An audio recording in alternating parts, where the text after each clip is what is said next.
Welcome back, ladies and gentlemen. Tonight we're taking a look at Studio Series number 35, Leader Class Jetfire. This Jetfire toy is an all-new mold, redesigned from the ground up to be as movie accurate as possible in both modes, as well as possess the ability to combine with Studio Series Optimus Prime, just like he does in the movie. I'm really excited to be taking a look at this toy for everybody. So if you're new here, we're going to take a look at Jetfire's box, his accessories, instructions, Jetfire himself obviously in both modes, give some final thoughts on him. The actual combination with Optimus I'm going to save for its own separate video, just to prevent this review or the Optimus one from running too long. So without further ado, let's kick this thing off. Alright, first we have the box. This is a very massive box. It's got usual branding, 35, nice picture of Jetfire, holding his cane like he's about to put a whooping on somebody. Over here you have a different render of Jetfire. Makes him look a little spookier. Ooh. On the back you have his two forms, shows that he requires 36 steps to transform. Shows off his backdrop, cross-cell for Megatron, and then a smaller version of the render on the other side. Now, there's no call out to the toy combining with Optimus Prime, but the bio they give him makes it pretty obvious. Jetfire makes the ultimate sacrifice, heroically giving up his parts to restore and strengthen Optimus Prime.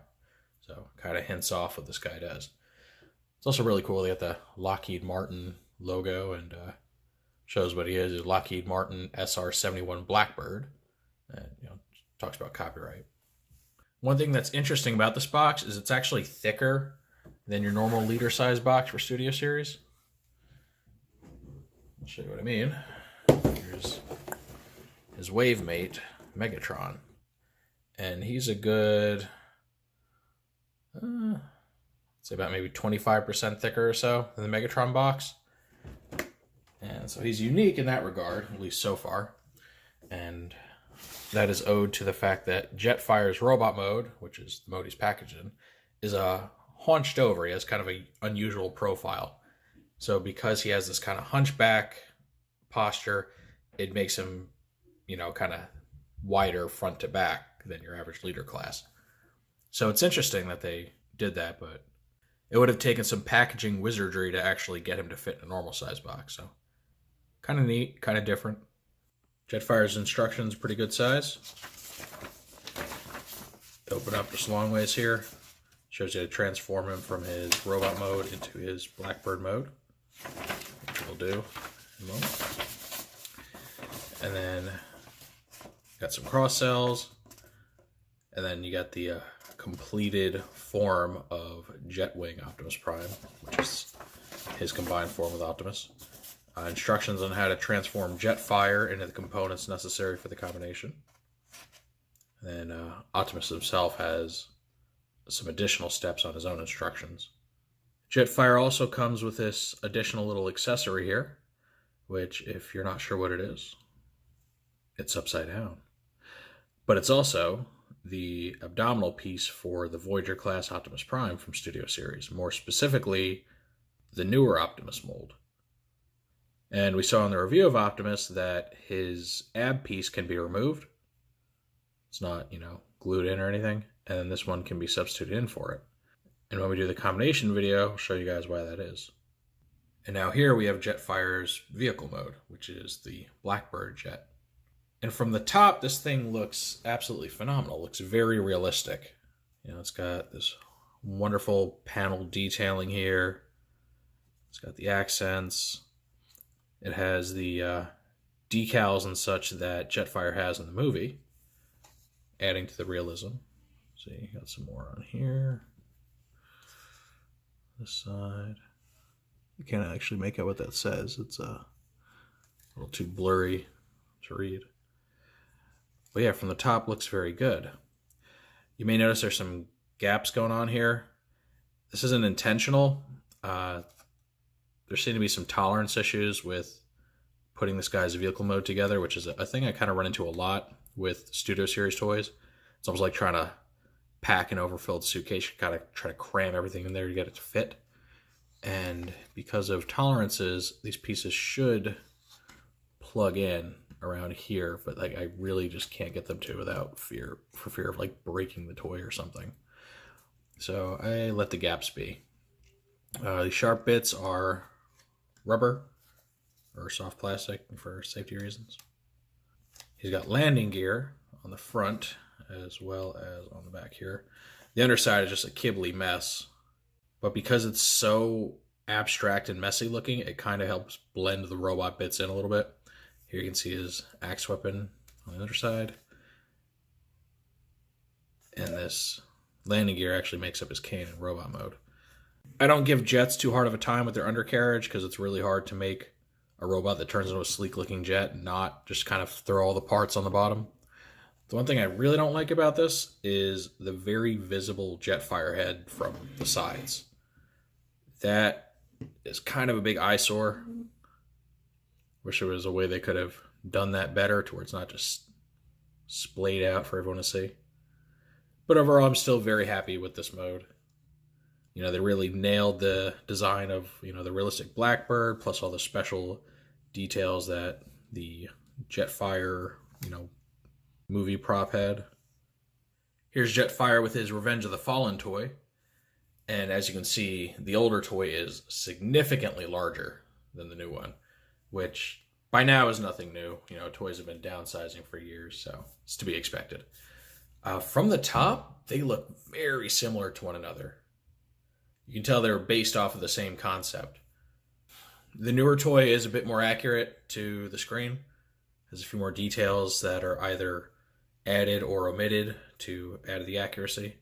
Probably the most glaring difference is the fact that the old Jetfire has like scratched out old Decepticon logos on the wings, which, you know, due to the realism of the Michael Bay films, at least as far as, you know, the Transformers disguises, he wouldn't have those big honking logos on there because he wouldn't blend in. So between these two toys, there's not a huge difference, right? It's small little things here and there. I think the older Jetfire, his undercarriage is a bit harder to look at. Doesn't really blend together as well. So, all right, his wheel's all messed up. Here you go. He does have the landing gear, and just like the new Jetfire, his is, you know, the front part's made for the cane, which is cool. So when it comes to vehicle mode, you know, not a huge improvement. In fact, if you're upset about the fact that it's a lot smaller than this big honking thing, then you might even be disappointed. But where the real difference shines through between these toys is the robot mode, which is what we're going to look at next. All right, now it's time to transform this guy to his robot mode. First thing I'm going to do is flip him over, unplug his axe weapon, set it aside, even remove his landing gear if you're so inclined. All right, next thing I'm going to do is pull these out because they're going to be kind of in the way. Unattach these bits from under the wings. Let them just kind of dangle freely for now. We're going to separate these out. Swing this whole section down like so. Swing these halves together. Pull these apart and push this bit until it snaps into place. Go ahead and push his landing gear back into his legs like so. Now we're gonna unhook these.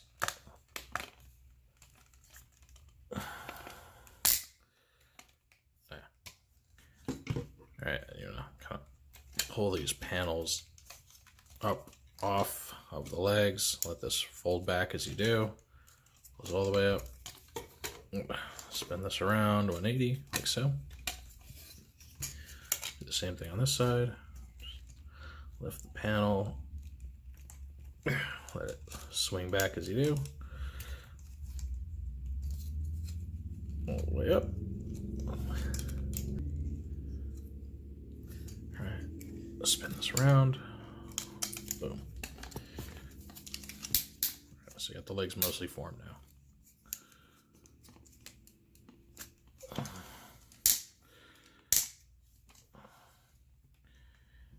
Right here, rotate these. Open these bits of the foot. All right.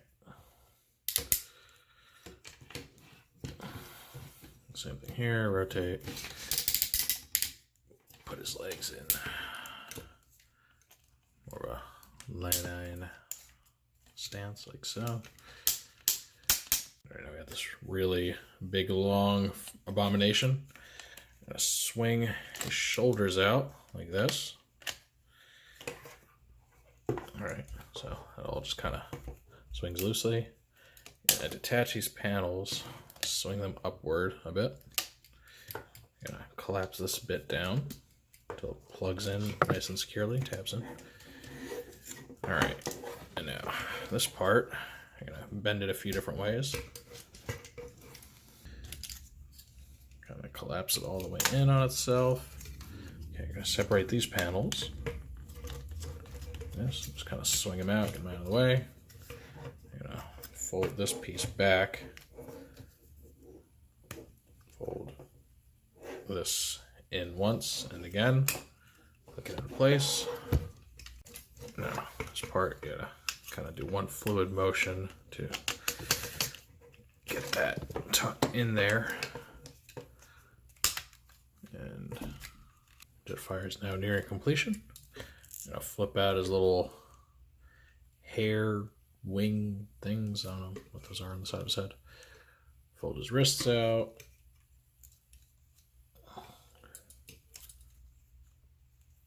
Swing the arms down to a more natural position, like so. Turn around. All right, lastly, you want to take those little dangling pieces, swing them around to his front here, and there is a slot that just kind of tabs into his chest right up here.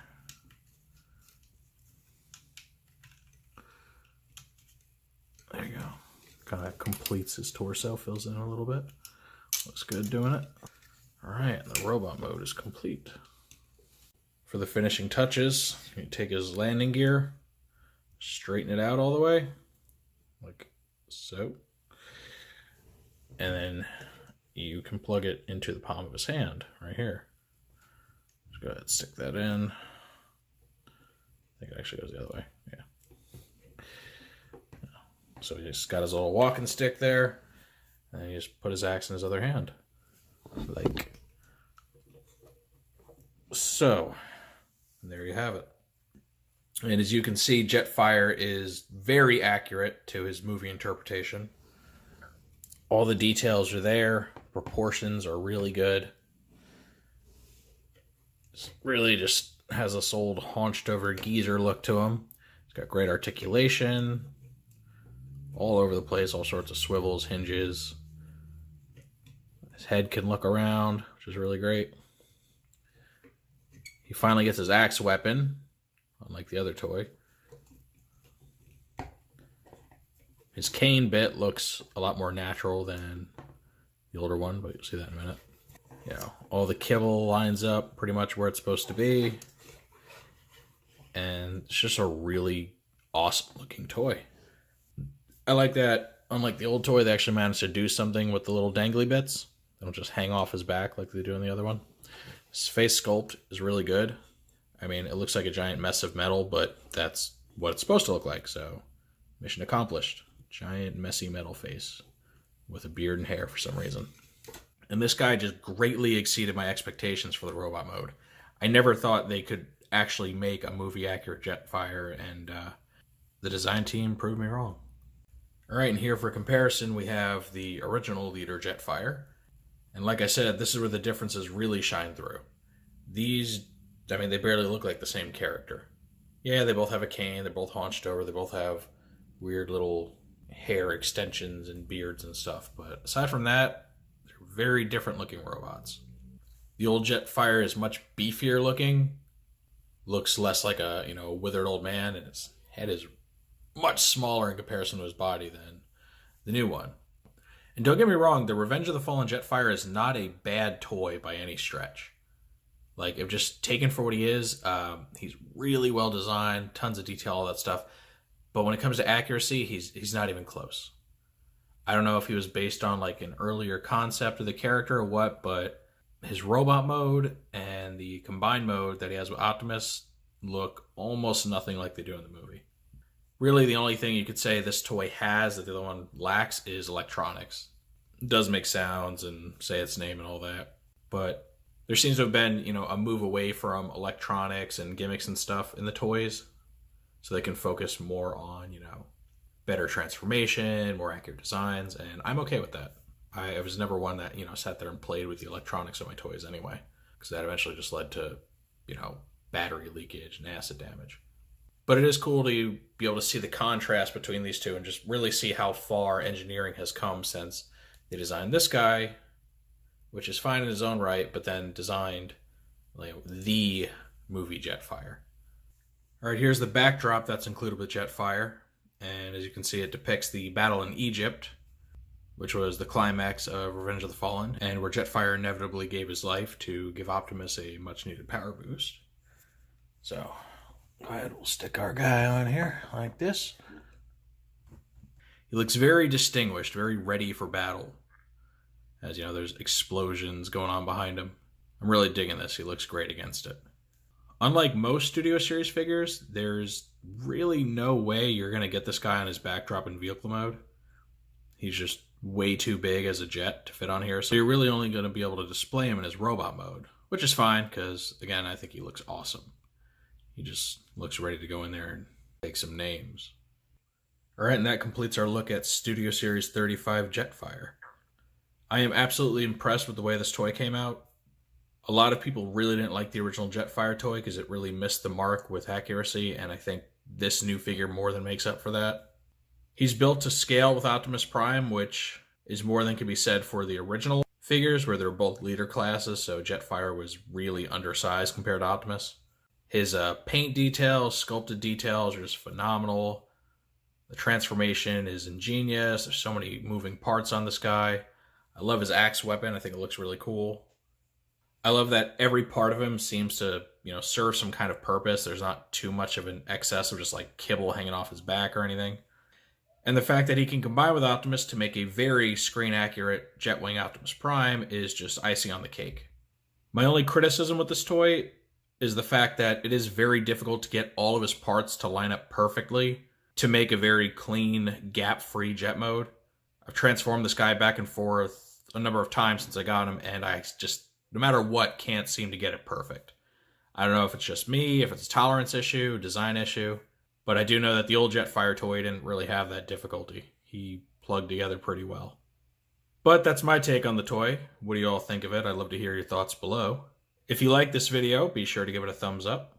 If you want to see more toy reviews like this or any of my other Transformers related videos, make sure to hit the subscribe button and hit the notification bell to ensure you're always tipped off whenever I put something new out. Be sure to check out the review for Optimus, which I've included in an information card in the video. And stay tuned for the final video, which ties the two together, and that'll be a look at Jetwing Optimus Prime. And with all that said, I will see you all next time.